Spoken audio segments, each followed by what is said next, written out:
You're just a piece of life, aren't you? Are you? No, that's not true. You're a bundle of thoughts, emotions, ideas, opinions and prejudices right now, not a piece of life. If you sat here just as a piece of life, not as a man, not as a woman, not as this, not as that, not as a thought, not as an emotion, just a piece of life, this would naturally reverberate with the rest of the existence. Right now, you invested too much on little things, like earning a living and having this and having that, and missing everything. Oh, should I not have this, should I not have that? Having is not the problem, clinging is the problem, isn't it? Having is not the problem. What you have, you become that after some time. See, suppose this was your vessel, it is not. Suppose if this was your vessel, and let us say this you inherited from your great-grandfather and it's made of gold. None of this is true right now. But suppose it is so, if I have to hurt you, I don't have to come and beat you, all I have to do is this. Life will go. And it's happening to you. Maybe you have not inherited a golden vessel from your great-grandfather, but every little thing that you acquire is taking your life in some way, isn't it? All these things we acquired, thinking that these things will make our life. See, we got these gadgets because we thought it'll make our life. Right now, this gadget has become a nuisance, we can't keep our hands off it. We're doing satsang, messaging somebody.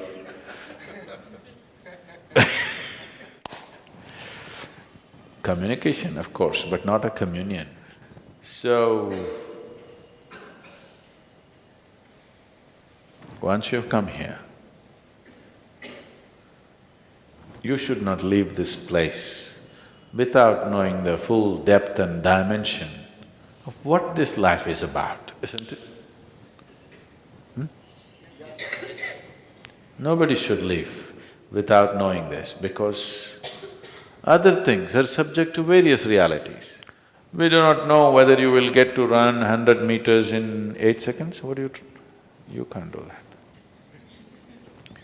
We do not know whether you'll climb Mount Everest or not. We do not know whether you'll earn $1 billion or not. But this much is possible. You can explore the full depth and dimension of what this is, because you don't need anybody's permission, you don't need any kind of anything. If you are willing, it's there, isn't it? You may be willing to climb Mount Everest, but your lungs may not be ready, your legs may not be ready. With this, it's not like that. It is not demanding any particular capability. It is not demanding any particular situation, only your willingness.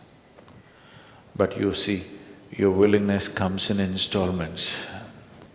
Nothing wrong if you had a 10,000-year lifespan, nothing wrong.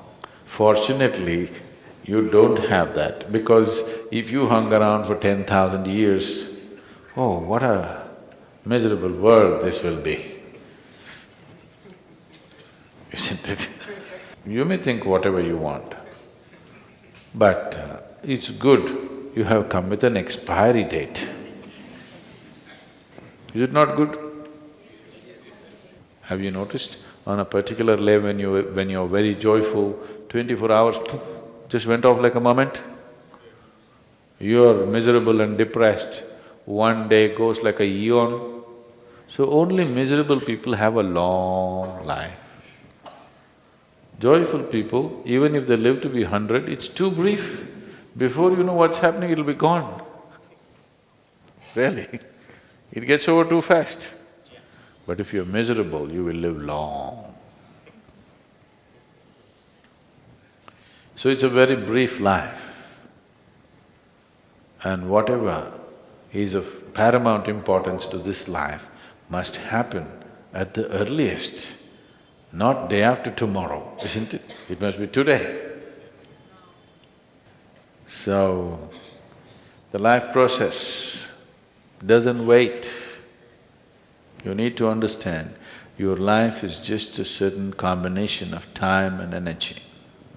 Energy we can manage, time you cannot manage. It's going away? It doesn't matter. You're awake, you're asleep, you're okay, you're not okay, you're happy, you're miserable. Going, going, going. As I'm talking, you're 2 minutes closer to the grave. Yes or no?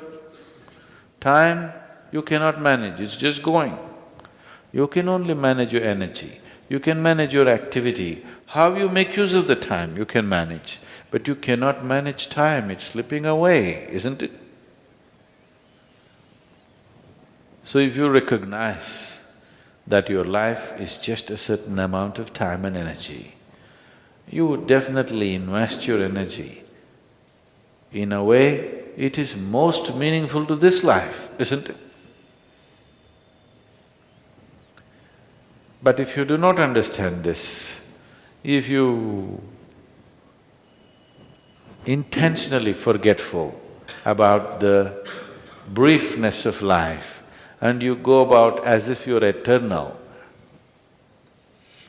Yes, you are eternal, aren't you? On a daily basis you're not aware that life will end for me, and it could be today.